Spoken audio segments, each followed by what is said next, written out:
Hey everyone, it's Katie from Moonflower Moments. How are you guys doing? So I just got this new cloth last weekend and I just placed it on my table. I have a friend of mine who is incredibly supportive of tarot even though she's not a reader herself. And so she purchased this for me because she thought it would look nice on my reading table. So I'm excited. That's just like one happy thing that's been going on. I thought today that I would do a video response to Tempest Temple's old video. It's actually titled like Living in Tarot. So essentially you pick decks that you would like to live in, and I love that mood. It has been like super rainy and super cozy, and so I've been feeling my kind of domestic nature start to kick in a little bit, and I thought what better way to do that than to sink into the worlds and of the tarot and just feel like pick out the ones that I feel like home to me. So I'll leave a link in the description box below to Tempest Temple's YouTube channel as well as their original video. I'm also going to go ahead and tag Benny from the Fool's Apprentice as well because he recently did a video on this subject that I thought was really a lot of fun.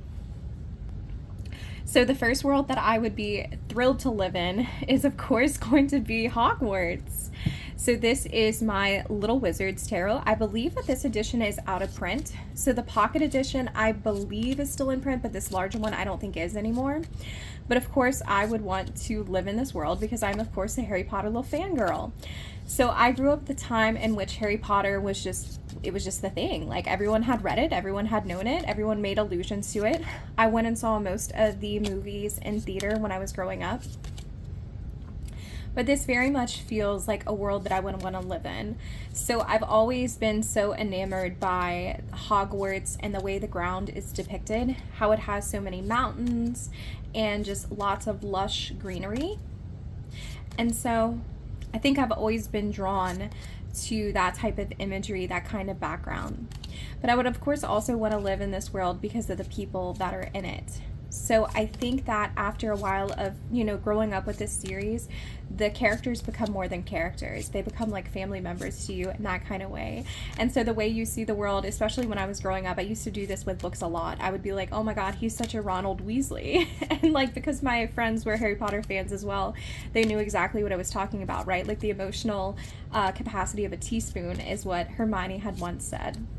So I think that there's comfort in revisiting these older stories and finding yourself in a world where everything seems to make sense and just a good, nice sense of nostalgia in that way. So I would absolutely, without a doubt, want to live in the little world of Harry Potter. Oh, and especially this, like, come on, I would love to visit the twins shop. I would have so much fun in there. I think that would be an incredible place. So for those of you who don't know, this is Fred and George Weasley, and they opened up a joke shop. So it's just like you can go in and buy like different things that are magical in nature to cast just like funny little spells on people. And so this is 1000% up my alley. Fred and George Weasley are my favorite characters from the series. So everything about this already feels like a home anyway, so maybe it's a little bit of a cheat, but this is a place that I would love to live. I'm still mad that I never got my Hogwarts letter, but my mom gave me a tote that said, I teach muggles, because Hogwarts wasn't hiring, and I feel like that's so completely true. So this was the Little Wizards Tarot. Next was such an easy choice for me. It's going to be my Greenwitch, which I freaked out last night because I was looking through all of my temperance cards and I could not find the temperance for this deck, but it's just because it's been renamed. So crisis averted, I found it. But I was like, oh my God, I'm gonna have to repurchase this deck because it's my favorite copy. I'm so bonded to it. What would I even do? But I mean, come on, I think that this speaks for itself. I know that when I watched this VR, about a year ago, a lot of people picked this deck, and it's because it does feel like that cozy little village where everyone gets along, everyone feels supported with other people, but yet because the personalities are so different, it feels like there's a place and there's a home for everybody. This is also incredibly comfortable for me right now because it definitely has autumn tones for me. So I think that's one of the reasons that I would want to live in it, because I live in a place that doesn't really have an autumn like at all. And so, I mean, I actually call autumn second spring because it's usually the time of the year where my plants start to bloom again. And I mean, that's a good thing, but it's definitely not autumn in the sense of things are dying back. I mean, you get like the little resurge, and then after everything is back into full bloom, you know, you experience winter for 2 weeks, and then, you know, it's hot again. So I think that I would like to live here, because on the few times that I did visit my husband in Massachusetts when we were dating, it was beautiful to see the trees change colors. And you can definitely see attributes of that throughout this deck. Everything about it is rich, it's cozy, and it's the exact place where if I had to choose like a tarot world to actually live in for true, like, and to make a home in, so not renting, like buying, it would definitely be the Greenwitch Tarot. In a similar outdoorsy vein, which you'll see as a theme here, I think I would also love to live in the Mystical Fairies Tarot. So this is the deck that I bring outside to me and I use to work in my garden. And so I like to use this deck specifically to tune into my garden's energies. And so for that reason alone, it's incredibly precious to me, and it does feel like home. But I love the artwork in the sense of, like, we have these touches of fantasy world. So you can see here, I mean, even though this is Seven of Swords, we still have this castle behind us. You have the flowers, you have this tiny little fairy. And so it's a magical, mystical world where I feel like a lot of things are possible. I love the mushrooms. I love all of the fruits you have here. So I believe this is an oak tree leaf. I don't know exactly what oak it is, but I would like to be a little fairy that is so small that she could sit on these branches and just really get to see the garden from a different point of view. It's almost as if like these fairies are like little bugs, because the world around them is so large and so big. So I imagine that they have different perspectives that they can share with us, and they see the world from just a completely different capacity. I mean, I think it would be beautiful if you've actually ever looked at like a bramble fruit. So that would be like blackberries, or down here we have a lot of dewberries. There's actually a lot of really beautiful color in these little berries. So it would be cool to be small enough to sit next to it and really just take in, like with your eyes, what's there. Sorry guys, I got distracted because I looked out my window and there is a bird eating from my bird feeder, and that hasn't happened in months, so I guess they're back. So I think that I would want to be in this world, even like with this hermit here. I feel like I have a lot that I could learn from him. So everything about this just screams a place where I could be. And I think I would want to live in this world too. The swords can be like a little bit harsh in their depictions, I find. So let me see if I can find like a sword that is not, we'll see here. Wow, it's funny, you look for like a card and then you can never find it. Where are the swords cards? Did I already pass them up? Let me see. Okay, here we go. The Eight of Swords. I mean, the Eight of Swords is already kind of a harsh card to begin with, but like she actually ends up dying because these thorns actually end up killing her. But I mean, alas, it is tarot, so you do have like kind of more extreme cards in every deck. So I guess you pick your battles and you work with them. So this was the Mystic Fairies Tarot. That would be my third deck I would live in. Harry Potter is one of my Virgo season decks because it reminds me of back to school, similarly to Herbcrafters. This doesn't really remind me of back to school, but this is such a Virgo deck in the sense that it is all about caring and teaching others. So it really embodies service. So this is going to be my next deck that I would love to live in. So throughout this deck are hands, and there are a lot of hands, especially in the court cards, that are gathering herbs and working with herbs and creating medicine from herbs. And I think that there's a lot of beauty in that, because essentially this deck feels like it has a lot of caretakers of the planet that are wanting to teach you what you can do with these plants. And so I would want to live in this world so that way I could experience what these women have to teach me. So this is a deck that is just incredibly evocative to me, because when I pull the court cards and I see these hands that are actually working with the medicine, I feel more called to go out of my own yard and to learn more about what's around me. And so not only are they showing that like plants can be amazing, but they're actually doing the work. And so I would want to be in this world to work with these women to learn from these women, to encounter these women. Wherever these women are, I want to be by them.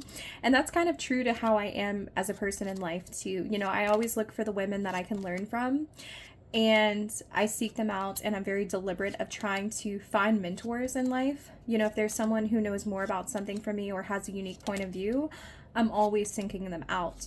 So I think that this is a true reflection of my personality, in the sense that the hands in this deck that belong to these illustrated women, they've already taught me so much, and I would just want to embody and deepen that relationship even more. So this is the Herbcrafters Tarot.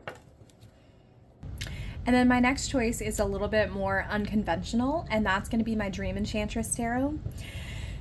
This is definitely a deck that I wish I would have bought sooner, and I did edge it. I think it looks better because I went over it. So I went over it with a second coat, and I like it a lot more now. I just wanted to point that out to you, though, that if you buy it, it won't come like that.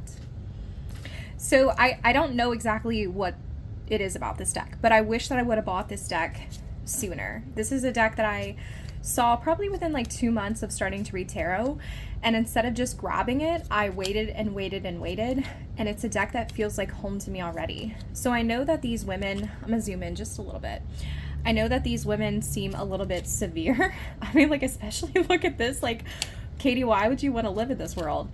And I think it's because of these fantasy elements here. She's definitely like sniffing this flower, but we have like this large like crawfish. I don't know, there's something beautiful and magical about this deck. Like, I would want to interact with these dryads. And it's not an easy deck to read per se, because a lot of the meanings have been kind of altered to fit the creator's very particular point of view, but I like that I have to work from it.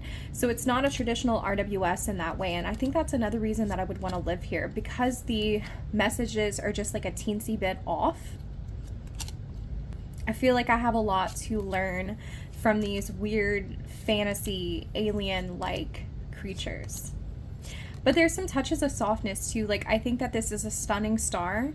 You know, I think that this is a glorious, gorgeous 8 of Cups, you know, and I think that there are softer images too, like this little boy or this little girl, this child who is watering this plant, and so the plant is waking up in thankfulness and gratitude. This is a world where not only the people are alive, but the plant spirits are alive as well. And so I think that I would like that sense of animism that runs directly through here. This is my favorite 3 of Pentacles ever, because she's getting essentially like tattooed. So there's a sense of like coming together on a creative vision that's like long lasting, gorgeous. I could go on and on and on about this deck. And like I said, like, I know that some of the images can be quite severe. Like, that is definitely a severe image, but you know, that's the 9 of Swords. It's probably going to be severe in whatever deck you have. But you have this, the 6 of Cups, where she's just like lavishing underneath the water. This is oftentimes what nostalgia feels like to me, but there's comfort in it, but there's also depth to it. It's stunning. So consider this one of many love letters I will write to this deck. I want to live here. I think I can learn a lot from the creatures. I think there's a lot of beautiful garden imagery here where people are interacting with nature in such a beautiful way. I mean, look at that. So Dream Enchantress is going to be my 5th deck that I would like to live in. All right, and then I think I have an honorable mention. So this is going to be my Neopets Tarot, and I did edge the side. I'm still kind of deciding how I feel about the edging, but I originally edged it in yellow and hated it, so I went over with orange. So, I mean, it's fine. It's fine. It was better than the white it had before, because this deck is relatively cheap, but I had busted up the side, so it definitely needed a fresh look. So I would love, love, love to live in this world. So this depicts the Neopets world, like the online game. And I mean, come on, like, who wouldn't want to meet the Empress? I cannot remember her name for the life of me right now, but like, look at that. Like, I want to be friends with her. She's beautiful. Look at that. I mean, stunning. This deck brings me so much joy. And I will say I've always had a propensity for animism. So when I'm seeing these different creatures that are coming to life. Like it fills the fantasy nerd within me, but it also fills like that maternal urge in me. Some of the creatures in here, like this little hare right here, are so freaking cuddly that I would have a blast. If I came across this hanged man right here, I would absolutely have to help him out. He looks like he's in such a predicament. But there's so many opportunities for me to be very maternal in this world. But then you also have a lot of images where people are having fun. Like, look at this, like this Two of Swords situation. There's a lot of action and there's a lot of adventure. There's a lot of movement with a wave in the background. So I think that depending on who you are, you can find an opportunity for your personality to fit within this scheme. And there's so much to learn from this because this is an entire universe. I will say I think this is a Phantom deck that is done really well. And you can tell that the creator, this deck was originally Indian, then it went mass market. The creator knew the world, but really was very passionate about it because everyone is depicted with a very distinct personality. Everyone is just full of life. And so I feel like this is one of the worlds where when I step into it, it doesn't feel like I'm just playing with a deck of cards or, you know, just doing any kind of like nonchalant kind of work. This feels like I'm stepping through a portal and I'm getting to experience the world as it is. But I think this would be my honorable mention for that. And of course, the Queen of Pentacles is upside down. Queen of Pentacles is one of my signifiers. And I love the lushness of that card. I would be the Queen of Pentacles in this deck, without a doubt. She like got her plants. She has like her pet. I mean, she has a nice breeze. Stunning. So this was my honorable mention. So, you know, I think this one's a little bit different than Harry Potter. Harry Potter has more of a nostalgia factor for me. This one, like, I would just jump into the world. Bring it. Like, I love the fantasy. Alrighty, guys. So those were the tarots that I would love to live in. So I know this was like an older video. So I'll link down in the description box below links to all of my favorite creators and the responses that they did to this video when it first came out. So I hope that all of you have a beautiful, gorgeous day, and I appreciate y'all so much.